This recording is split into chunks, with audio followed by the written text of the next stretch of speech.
Hi!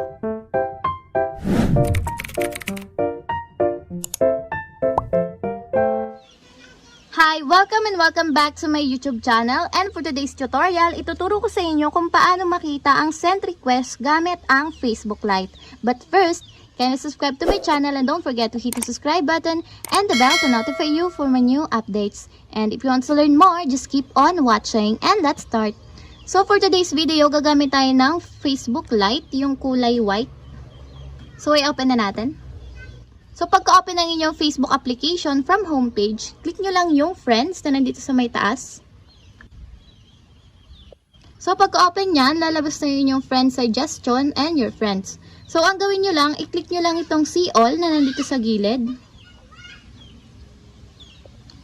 Then after nan, click nyo lang itong 3 dots na nandito sa may upper right corner ng screen. Then lalabas na yung view sent request.